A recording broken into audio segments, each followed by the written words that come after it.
Greetings and welcome to a very special edition of Resistance Rising. I am Johnny Cirucci, your host on the program that brings you information you are just not going to get anywhere else. This broadcast is going to be published both on my channel as well as a new connection that I have made with First Amendment Radio. I'm very excited about that.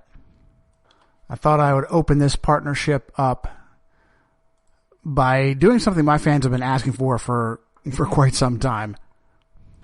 And that's provide audio for my books. And I'm going to start with my first book, Illuminati Unmasked. And I'm going to bring this to you only as Johnny can bring this to you. Now, in previous broadcasts, I've had a lot of fun by adding bits of music and clips from movies we've all seen. I've enjoyed it, you enjoy it, but the machine doesn't enjoy it. Fortunately, there's been no fallout from my host, Blog Talk Radio. All of my previous shows are there. I pay to keep them there in their entirety. But wow, I would say now maybe as many as a third of my shows that have been re-uploaded to YouTube have been completely deleted. Probably all of them. I would say 100% of Resistance Rising shows that have been republished to YouTube, my channel on YouTube, which is also Resistance Rising, are instantly demonetized. Quotes, unquotes, and quotes. Oh, I can tell we're going there. I can't help it. It's uncontrollable. I'm trying to hold it back just in case I want to upload this audio and make it available on Amazon as an audio book. And boy, there's just no way I'll be able to get away with it to do what I normally do for the show.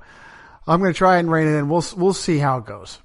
And that's just my example, is that's the very reason I fully expect to get savaged by the censors. But let's just dive in and see what we have. Illuminati Unmasked. Everything you need to know about the New World Order, in quotes, and how we will beat it, by Giovanni Agostino Cirucci, also known as Johnny. This was originally published in 2015. This was my breakout book in response to the revelation that everyone in so-called alternative media liked to throw out the word Illuminati to scare people with, but nobody wanted to get into the details. Well, I found out that the founder of the so-called Illuminati was a Jesuit, Johann Adam Weishaupt, and it put me on this trail, and the result was this book. Acknowledgments. Quote, no man is an island. Meditation number 17.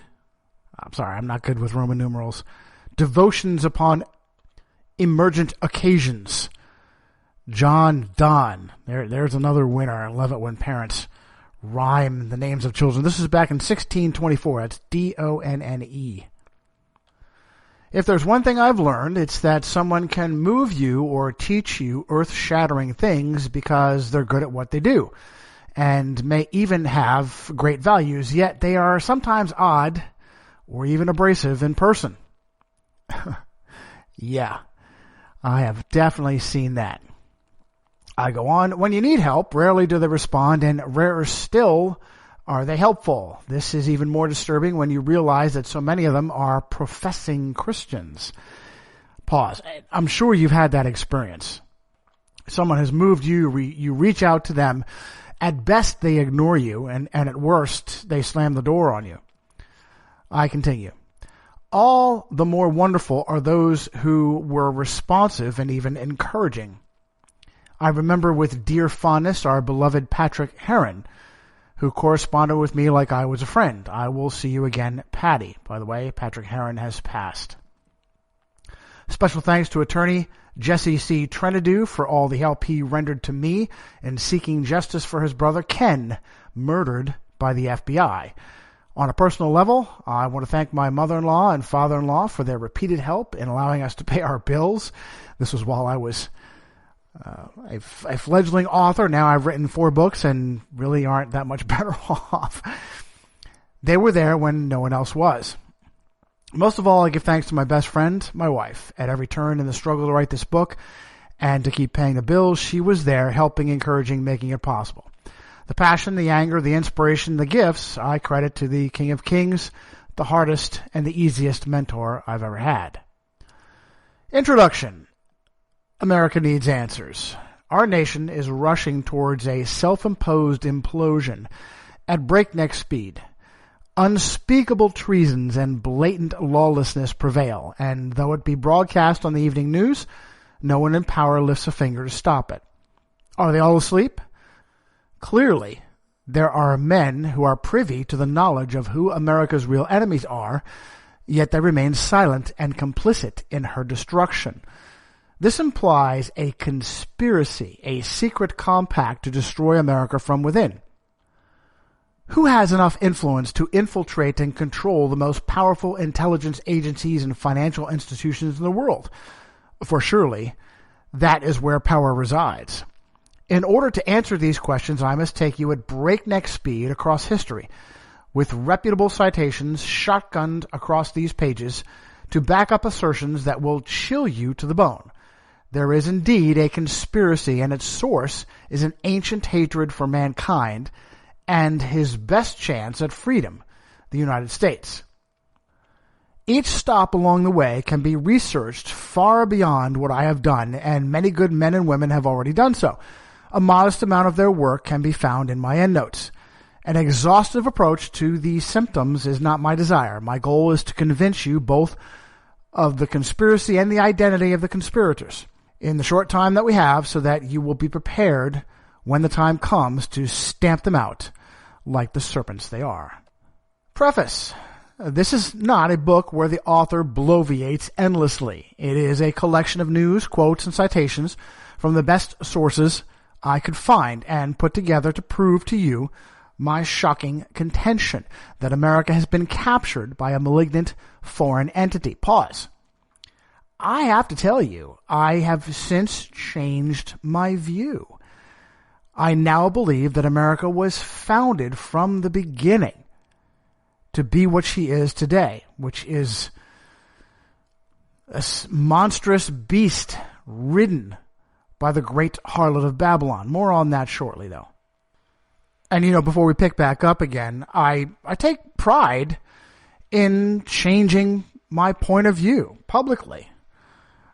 I know that good truth seekers are well aware that the big names in so-called alternative media read from the same script day after day, month after month, year after year, and this is indicative of how it is just that, a script.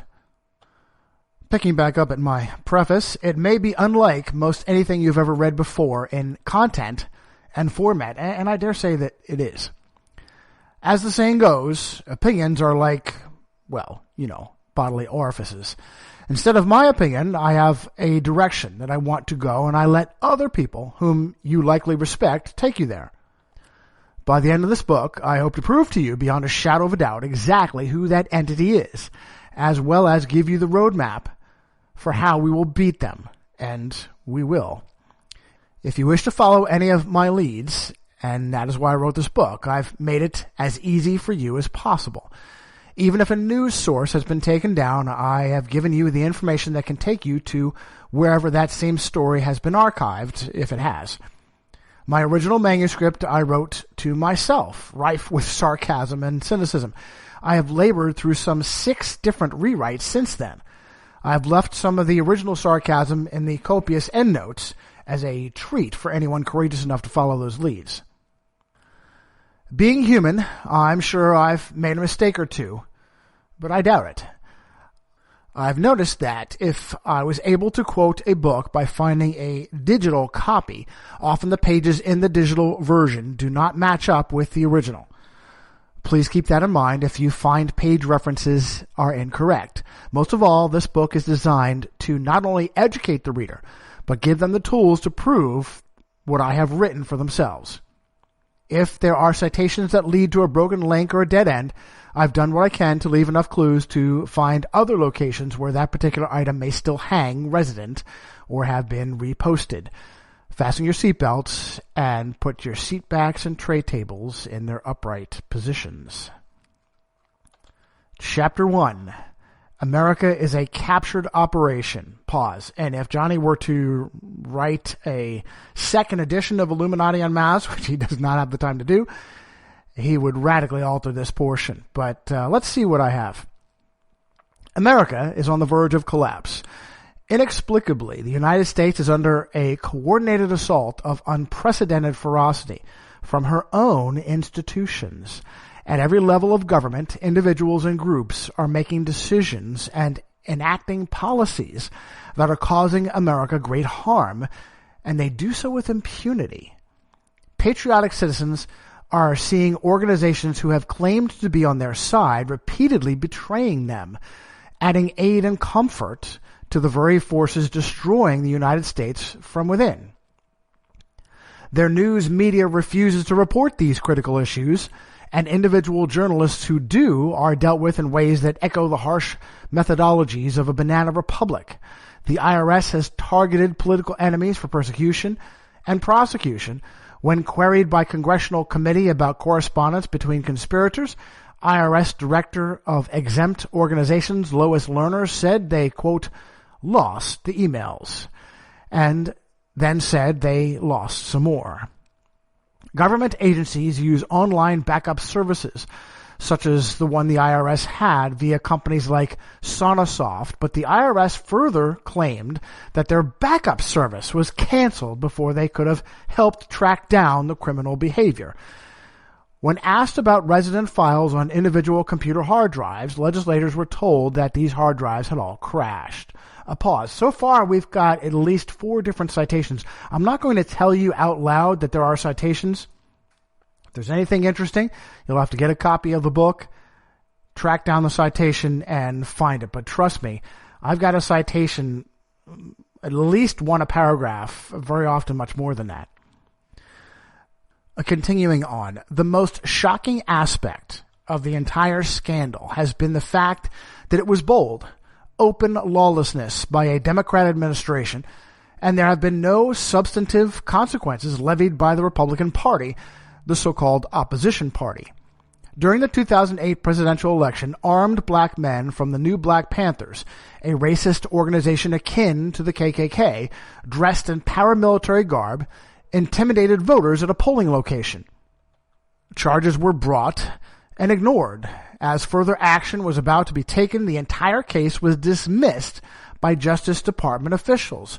It was an unbelievable act of politically driven lawlessness that went unaddressed by any other government agency. The one good man who was pursuing the case was forced to resign in disgust and despair. In 2011, Americans learned that the Bureau of Alcohol, Tobacco, and Firearms and Explosives, the Drug Enforcement Agency, and the Justice Department had been caught giving automatic weapons, hand grenades, and rocket launchers to a bloodthirsty Mexican drug cartel. Pause. There are at least 3 citations here. Continuing on.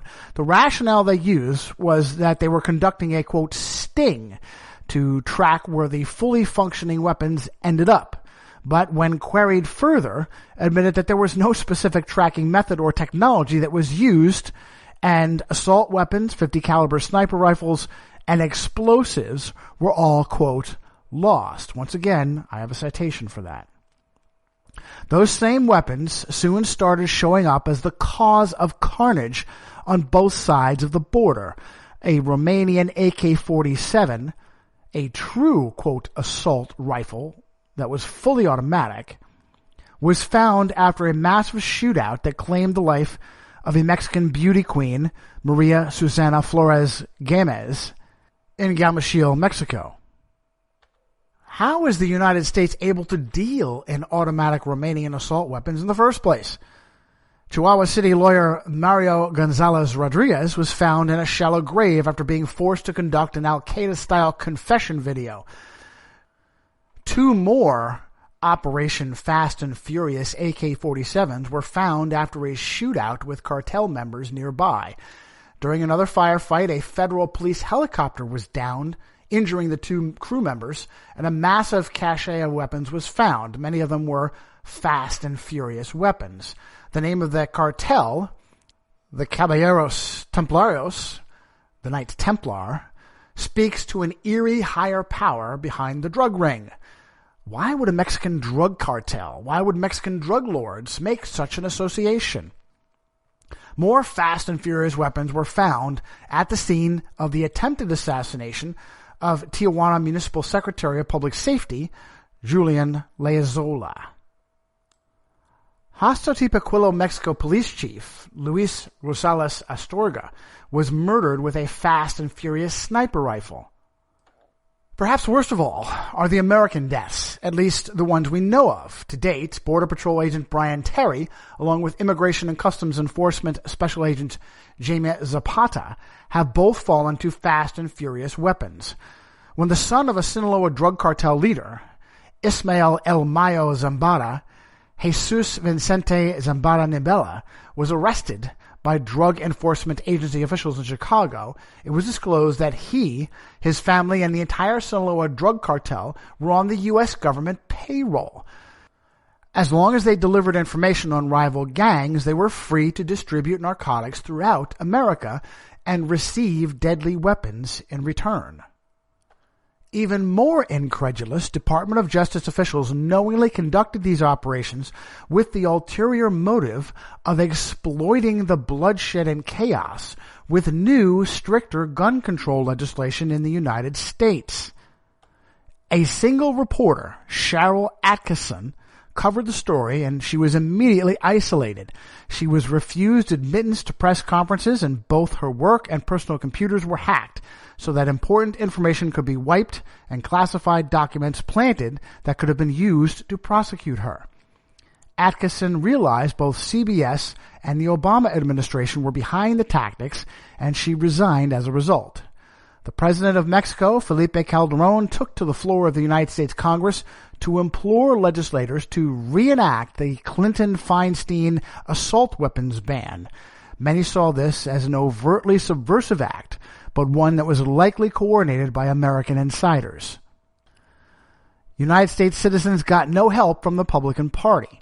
Representative Darrell Issa, Republican from California, chairman of the House Oversight and Government Reform Committee, told Attorney General Eric Holder that he owned the Fast and Furious scandal, yet he refused to even ask Holder to resign, no less seek his criminal prosecution. 4 years later, instead of prosecutions, firings, and resignations, supervisors within the ATF got promoted, just as the IRS official who oversaw political-oriented persecution, Stephen Miller, was promoted to oversee America's new socialized health care, the so-called Affordable Health Care Act. Barack Obama has been a thorough disappointment to anti-war activists who had heard him rail against the war in Iraq and solemnly vow to close the international detention facility at Guantanamo Bay, Cuba. The so-called war on terror rages on now more than ever, and Gitmo still has a steady stream of prisoners going in and coming out. Many are thoroughly perplexed at how seamless Obama policies have taken over from George W. Bush with so little change. It was almost as if a higher authority guided them both toward the same end, a poisonous one. Libya. In 2003, Libya's ruler Muammar Gaddafi had gone to excessive lengths to show then-President George W. Bush that he wanted to be a respected member of the so-called Fraternity of Nations and turned over all of Libya's weapons of mass destruction. Previous to that, when Pan Am Flight 103 was destroyed over Lockerbie, Scotland, killing 270 passengers, Gaddafi turned suspects over for prosecution. Such unprecedented cooperation saw then Secretary of State Condoleezza Rice remove Libya from the list of state sponsors of terrorism in 2007. Libya would receive her citizen suspect back a few years later after being convicted of murdering 270 people. Abdelbasset Ali Mohammed al-Megrahi was released from prison by United Kingdom authorities in Scotland after being diagnosed with prostate cancer.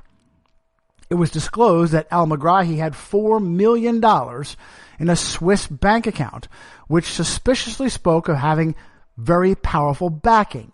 Citizens were assured that Britain's MI6 was investigating, but to date, nothing has been disclosed.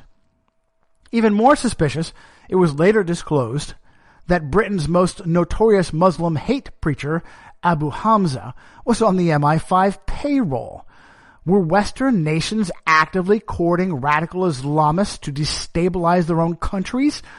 Because of, or perhaps in spite of, Muammar Gaddafi's cooperation, Al-Qaeda vowed to overthrow him that very same year in 2007. The man who would make that threat, Ayman al-Zawahiri, was accused by Osama bin Laden's personal bodyguard of taking orders directly from Washington, D.C. In an interview via Lebanon's Asian news agency, Nabil Naim Abul Fattah claimed that both Al-Qaeda and Islamic rebels in Syria were controlled by the CIA. Foreign policy experts surmised that Gaddafi knew this and began acting accordingly. First, he pulled out of Western oil contracts. Then Gaddafi began to divest the U.S.-Saudi petrodollar and cut off investments of the International Monetary Fund, replacing the indebted fiat currency with a gold Libyan dinar. So let me pause here. I have a sideboard titled, "What is fiat currency?" Fiat currency is a note of financial transaction that is not backed by any specie, a commonly recognized form of value, such as precious metals, gold, silver, etc. American currency continues to have worth only as long as those who use it believe America will not go bankrupt. After generations of debt spending by both parties, this is now guaranteed, and international entities are rushing to use or create alternate forms of currency. Fiat currency is what you have in your pocket right now. You cannot exchange your Federal Reserve note, $1 bill, for $1's worth of gold or silver. Richard Milhouse Nixon is credited with taking the dollar off the gold standard by issuing Executive Order 11615. The executive order in and of itself has been a tool of tyranny, far removed from George Washington using it to procure China for the capital. Is this a planned agenda? Inflation will continue to devalue middle-class buying power until it equals the Weimar Republic chaos of 1924 Germany. In reality, it was Franklin Delano Roosevelt who took the power of privately owned gold from the American people with his Executive Order 6102, confiscating personal gold from citizens in supposed reaction to the Great Depression. Let me read that again. In reality, it was Franklin Delano Roosevelt who took the power of privately owned gold from the American people with his Executive Order 6102, confiscating personal gold from citizens in supposed reaction to the Great Depression. We're going to get more on Franklin Roosevelt and his tyrannical executive orders later on in the book. Americans willingly accepted it, as did poor American citizens of Japanese descent. It is a little-known fact that the cause of so much defamation of America via her so-called institutionalized racism was done with the stroke of Roosevelt's pen via Executive Order 9066. Roosevelt imprisoned an entire race of people based solely upon their ethnicity. Since then, an unaccountable central bank, Our Federal Reserve has been recklessly printing money completely disconnected to any worth. Is this agenda being pushed by a higher power that desperately seeks the destruction of middle-class America? The program you are listening to is 100% sponsored by you, the listener, on this First Amendment Rights Media channel. You will notice that there are few commercials on this radio network. There's a good reason for that. Corporate advertising dollars come with strings that limit program content.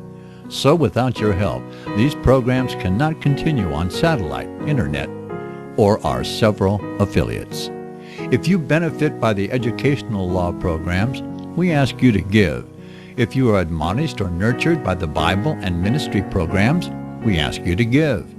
If some voice a cause that you are passionate about, we ask you to give.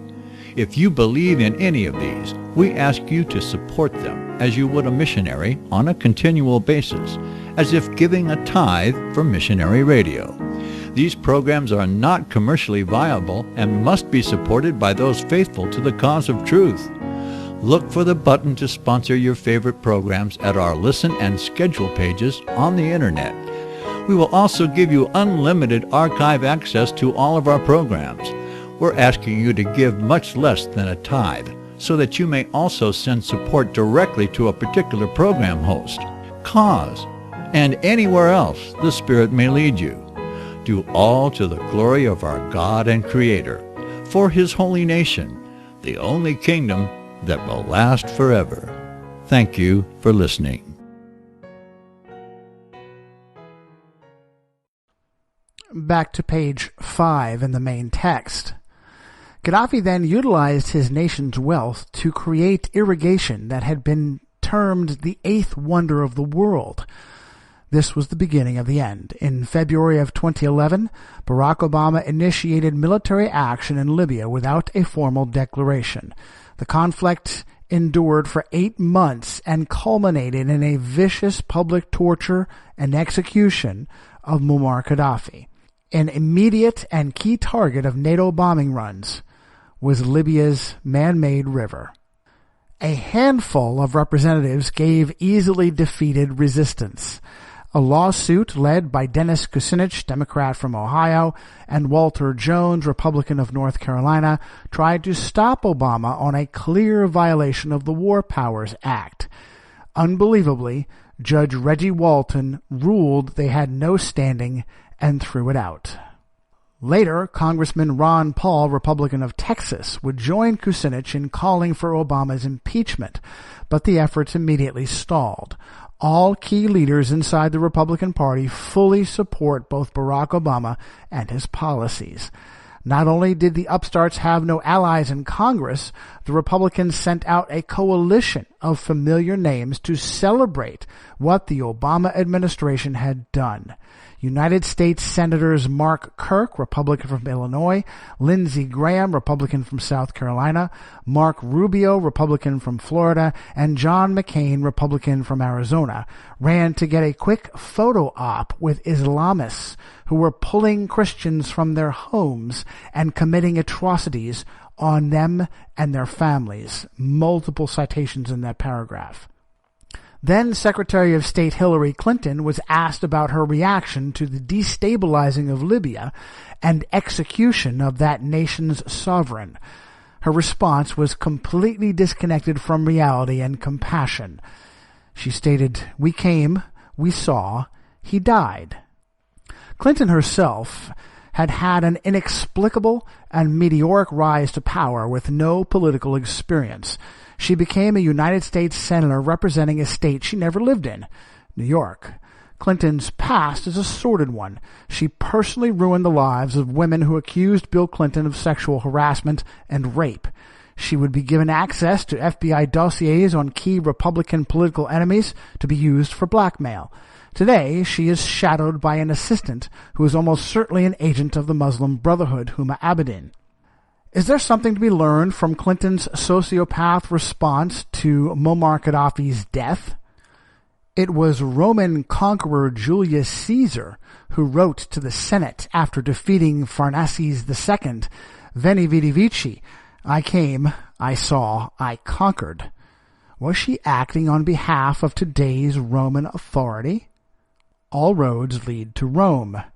How is it possible that America could so repeatedly be ruled and governed by one party that openly hates her and another party that subversively enables them behind closed doors? Not a judge, not a general, not even conservative pundits speak of this conspiracy. Merriam-Webster defines conspiracy as a secret plan made by two or more people to do something that is harmful or illegal. Many nations hate America. Many more individuals do. But who has the power and reach to do so much harm with so little resistance? To explain their behavior, Senators Kirk, Graham, Rubio, and McCain were given an op-ed in the Wall Street Journal, which they used to proclaim a promise of a pro-American Libya. On September 11, 2012, radical jihadists who had been running Libya since the overthrow of Muammar Gaddafi, raping, murdering, and enslaving innocents there, stormed what mainstream media called an embassy in Benghazi and killed the United States ambassador. Immediately, the Obama administration stated this was a spontaneous conflagration as a result of outrage over a YouTube video that no one had ever heard of called The Innocence of Muslims. But just as quickly, the story began to fall apart. The apparent producer of the film disappeared and was later arrested. Nakula Basili Nakula was labeled as the Christian behind the film, yet one of the actresses in it claimed the redundantly named director professed to be a Muslim. The quality of the film was less than amateur. Mainstream media unquestionably accepted the Obama administration's story, but independent journalists found that the Canadian company that built the Obamacare website was the parent corporation for one of the outlets that helped promote the innocence of Muslims. The mistress of former CIA Director David Petraeus, Paula Broadwell, leaked during a speech at her alma mater, the University of Denver, that Benghazi was actually a CIA way station used for interrogating prisoners. More than that, Benghazi had become a funnel for weapons being taken from chaos-filled Libyan armories and secreted out to jihadists in Syria to help destabilize that nation as well. Saudi Arabia and Turkey were disclosed as helping British and American intelligence, MI6 and the CIA, accomplish this agenda. The transfer of small arms to radical Muslims from the CIA is a generational operation, but when this transfer included man-portable SA-7 surface-to-air missiles stolen from Libyan armories, personnel at the State Department decided to intervene. Ambassador Christopher Stevens was dispatched to work with the jihadists, the Turks, and the CIA. It later raised eyebrows to learn that the ambassador was reputed to have lived a homosexual lifestyle when he was in Chicago. The Chicago homosexual connection would later be levied at Barack Obama, his former chief of staff Rahm Emanuel, and other key figures. According to CIA insider Claire Lopez, the Turkish consul, General Ali Sait Akin, conveniently slipped out of his meeting with Ambassador Chris Stevens just before the ambush started. Leading some to believe the adage, once in the firm, always in the firm, Lopez would later vehemently deny that the CIA was helping Libyan Islamists when interviewed by Christian news broadcaster Rick Wiles. With these facts in place, it becomes clear that powerful people in the CIA decided to counter Christopher Stevens' mission by selling him out, and they used the authority of Barack Obama to accomplish the treason. Getting man-pads, man-portable air defense systems, in the hands of reckless Islamists was so important to them, it was worth being exposed as subversives in the highest office of American government. Then Secretary of State Hillary Clinton implicated her involvement by slashing the security at Benghazi before the September 11th attack. American personnel in Libya were distressed by her actions and asked that they be rescinded, but they were repeatedly denied. Not only was the consulate underprotected, the attackers had inside information, including where to find Chris Stevens in order to torture and execute him, even though he had what he thought was a secure location to retreat to. Guantanamo Bay detainee Sufyan Ben Kumu was released in order to plan this event, along with U.S.-trained Muslim Brotherhood agent Mohsen al-Azazi. They joined a coalition of international Islamists in Libya. But the betrayal goes even further. The tiny security detail at Benghazi held off the attackers for 13 grueling hours. Everyone in Washington, D.C. who needed to know knew what was going on almost instantaneously. With Predator drones overhead and security teams within a very short distance all ready to go, the message from Washington was, stand down. As the besieged Americans cried out for help hour after hour, military commanders in theater broke ranks and readied to send help. They were relieved of duty.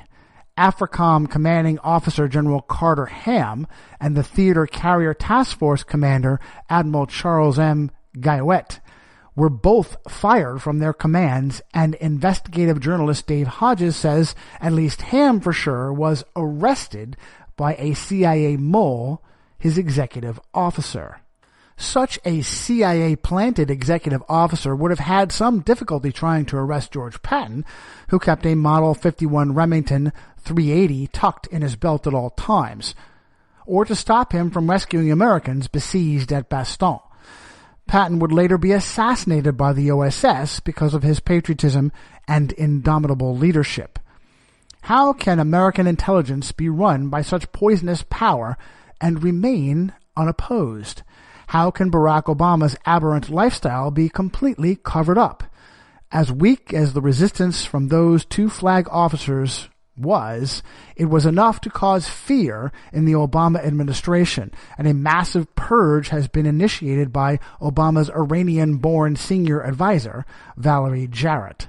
As a result of the role she plays, Jarrett receives full protection from the Secret Service. Two former Navy SEALs, Glenn Doherty and Tyrone Woods, disobeyed orders to do what no other military commanders had the integrity to do, and brought help to the besieged Americans. They paid for their patriotism with their lives. Although hard-left pundits like Eleanor Clift put out stories that Ambassador Christopher Stevens died of smoke inhalation from a fire, it was clear that he was alive when the CIA-enabled Islamists tortured and murdered him. That was September 11th, 2012. 2 years later, John Boehner, in charge of the Republican-controlled House of Representatives, would pick South Carolina firebrand Trey Gowdy to lead the Benghazi investigation. But while meaningless memes permeate social networking regarding the toughness of Gowdy and his qualifications to take over the House, there hasn't been a single subpoena. As Gowdy remained quiet, the Republican chairman of the Permanent Select Committee on Intelligence, Mike Rogers, issued a statement and a report that there was no stand-down and no wrongdoing by the Obama administration on September 11, 2012. As America slowly devolves into a complete Orwellian police state where innocent citizens are watched and recorded without warrants or proof of wrongdoing, it is the Republican Party that leads the way. In 2013, Republican Mike Rogers was lobbying hard for massive Internet control and shutdown via CISPA, the Cyber Intelligence Sharing and Protection Act. It was later disclosed that Rogers' wife, Christy Clemens Rogers, former president and CEO of the military contracting firm Aegis LLC, was helping funnel billions in taxpayer dollars towards her former company. Free traders. One of the most powerful weapons employed against the American middle class is so-called free trade. America has been bereft of her best manufacturing jobs as both Democrats and Republicans, with conservatives like Rush Limbaugh trumpeting the way, walk in lockstep to this agenda. Sick with battered wives syndrome, organized unions consistently get out the vote each year for Democrat candidates who consistently support free trade agreements that obliterate tens of thousands of manufacturing jobs. Bush, Clinton, Bush, Obama. How can their trade policy be perfectly aligned if not because it's being managed by a higher power bent on breaking the American middle class? In Oregon, a woman opened up a Halloween costume for her child that she bought from Kmart and found a heartbreaking note in English begging for help from a slave laborer making $1.61 a month. Free traders like Rush Limbaugh light another cigar on the golf course. Chinese peasants are chaining their toddlers outside their sweatshops because both parents are forced to work 12-hour days for pittance.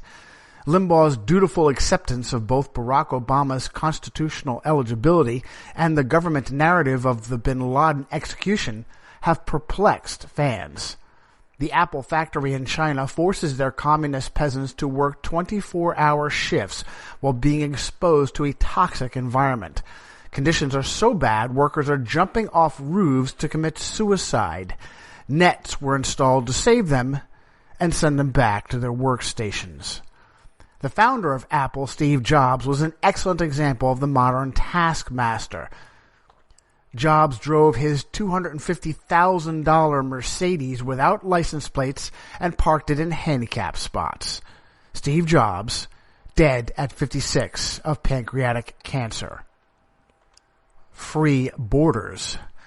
But there's another agenda of self-destruction even more obvious than free trade, and that's America's open borders.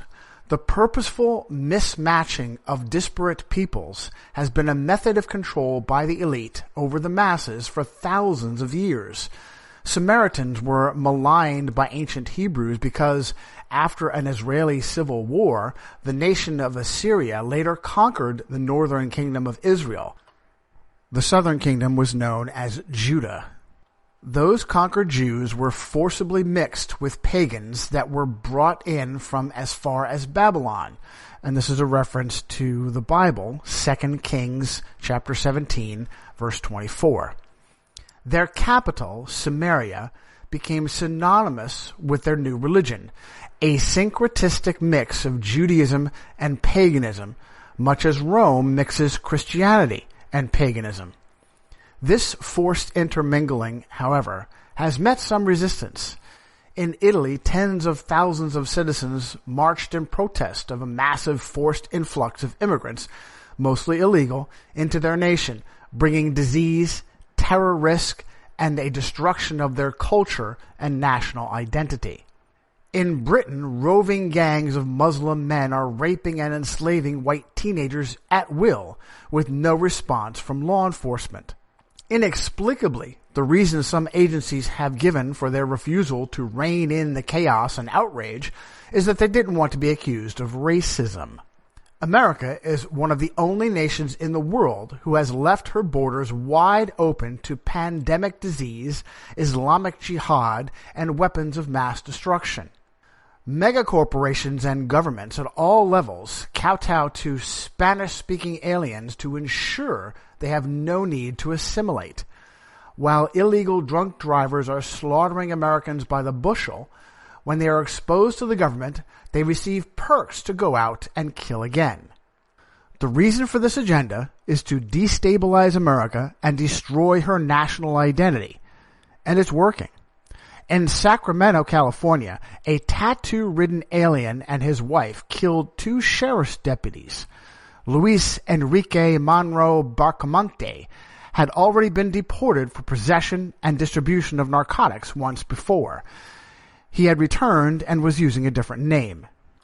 The state of California has seen the most concentrated influx of Hispanic illegal immigrants, and they have empowered leftist politicians at every level. Gun rights have been particularly targeted. If a retired soldier expresses emotional distress for any reason, they can easily be adjudicated, quote, at risk, end quote, and law enforcement quickly shows up at the soldier's door to confiscate his firearms. Bureaucrats in California are exploiting every possible law and regulation to send SWAT teams to take thousands of privately owned California weapons. No due process is required for gun confiscation in California, and provisions of the so-called Affordable Health Care Act also known as Obamacare, opened all Americans to an unannounced visit from their health care agent if their family uses tobacco, the kids don't make straight A's, or there's a veteran in the home. Criminal mayors use, quote, sanctuary city policies, end quote, to deposit illegals on neighboring towns. California's political landscape has been carefully manipulated by an unseen hand via this illegal invasion. And I have a quote here from The Economist. California gave America 2 of its 5 most recent Republican presidents, but the state party has fallen on hard times since the days of Nixon and Reagan. After having fallen for decades, the number of registered Republican voters in California now stands at just 30%. With the number of voters expressing no party preference rising fast, the party is in danger of slipping into 3rd place in the state. No Republican holds statewide office in California, and the Democrats enjoy wide majorities in both chambers. Back to the text. They are being openly enabled by Democrat politicians who vehemently push to grant illegals citizen status. Barack Obama has acted unilaterally via so-called executive order to provide 5 million illegal immigrants with work permits and amnesty. Former Republican Florida governor and presidential contender Jeb Bush is in full support. Inexplicably, this suicidal policy is being followed by both of America's political parties. They have a surprising ally behind them. This quote is from the Associated Press. A coalition of religious leaders, including San Francisco Archbishop George Niederauer, led some 10,000 protesters Sunday in demanding Congress enact more immigrant-friendly policies. Back to the text. Many Americans are ignorant of the Vatican's promotion of this agenda, but there has been perfect continuity regardless of who is the Holy See. With such strong synergy between Washington and Rome, does this cooperative effort to harm America prove the existence of an unseen hand? This citation from Breitbart.com. Illegal aliens are being allowed to fly on commercial airliners without valid identification, according to the National Border Patrol Council. The aliens who are getting released on their own recognizance are being allowed to board and travel commercial airliners by simply showing their notice to appear forms. NBPC's Local 2455 spokesman, Hector Garza, told Breitbart, Texas. Back to the text. As these efforts become more powerful, the legitimization for them becomes more questionable. Currently, Americans have been told that Mexican families are recklessly throwing their children aboard planes, trains, and automobiles headed for America with no idea whose hands they will fall into. At best, such children are in grave danger of being sold into slavery for sexual abuse. At worst, they aren't children at all. This citation from Judicial Watch. Following reports that soldiers were booted from their barracks at an Oklahoma Army base to make room for a wave of illegal immigrant minors, the Obama administration is refusing to give the federal lawmaker who represents the state in Congress access to the facility. Could it be that the administration is hiding something? The facility at Fort Sill is located in Lawton, about 85 miles southwest of Oklahoma City. It serves as the United States Army and Marine Corps Field Artillery School and houses 9,000 soldiers along with 62,621 family members, according to its official Army website. Last week, Judicial Watch received reports that single enlisted soldiers were transferred from their barracks to tents in order to accommodate the flood of unaccompanied alien children, so-called UACs, coming from Central America. Back to the text. In all of this, Barack Obama is a powerful conduit. While Americans of all stripes seek desperately to pull their nation out of economic malaise, Obama is using every means, most of them quite unconstitutional, to legalize illegal aliens. Catholic organizations wield shocking power in this effort with little media scrutiny. This citation is from WorldNet Daily. Catholic Charities USA has taken on a major role in helping the federal government find temporary housing for the droves of Central Americans illegally crossing the border into the United States. And it's also helping finance the operation. NBC4 News in Los Angeles reported Thursday that St. Joseph's Catholic Church in Fontana, California, was receiving daily busloads of illegal immigrants and housing them in a former convent that is not even zoned for overnight stays. The report opens with concerns about whether the church's helping hand for the illegals is even legal. John Andrews, communications director of the Catholic Diocese of San Bernardino, told WorldNet Daily that the diocese is working directly with the Department of Homeland Security to temporarily house the illegal immigrants. A Department of Homeland Security busload of 46 Central American women and children arrived Thursday. They are being housed in a former convent until they can be transported to various communities around the United States, mostly by Greyhound bus. Andrews said the church was told by the government to expect a new busload of illegal immigrants every 72 hours. He said the initiative grew out of a meeting last week with a representative of U.S. Immigration and Customs Enforcement. Back to the text. Large left-leaning Protestant organizations have joined in as well. They are so determined to inundate America with unassimilated illegal immigrants that they have found a powerful wedge to augment their efforts. So-called refugee status. I continue to cite from the same article. Thousands of Central American children crossing the border illegally could soon turn into asylum seekers armed with immigration lawyers provided by church groups and paid for by federal tax dollars. Alexandria, Virginia-based Catholic Charities USA reported receiving $1.7 million in government grants in 2012, according to its IRS Form 990. But one of the largest recipients of government funds to resettle immigrant children is the United States Conference of Catholic Bishops. The USCCB helps resettle not only unaccompanied alien children, or UACs, who entered the country illegally, but also refugees fleeing persecution overseas who enter through legal channels. The USCCB is one of 9 agencies that receive hundreds of millions in tax dollars to resettle refugees and asylum seekers in the United States under contract with the federal government.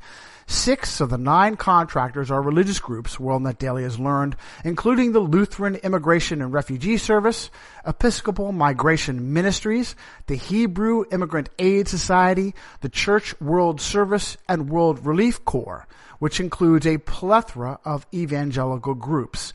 The Catholic bishops alone received $65.9 million in federal grants to care for unaccompanied alien children and refugees, according to its 2012 annual report.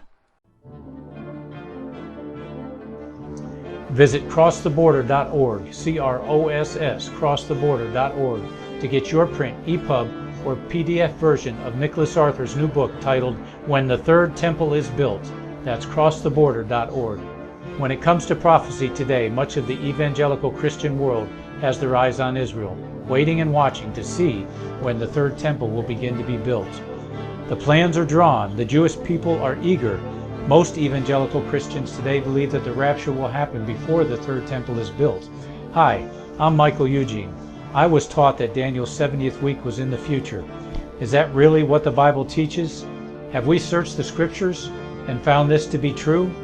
Why is it so important for a re-established Israel to build a third temple in Jerusalem? Is it necessary to build a temple on the same location already occupied by the Dome of the Rock?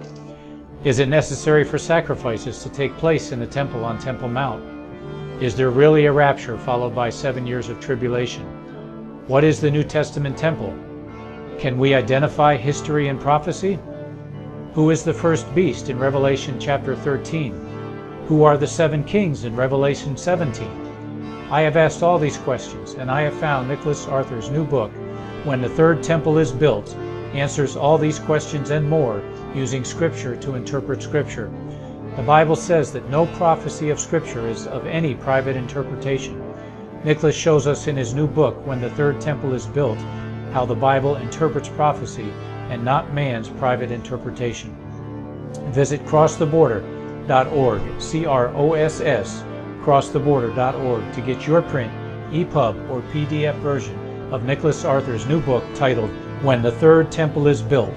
That's crosstheborder.org.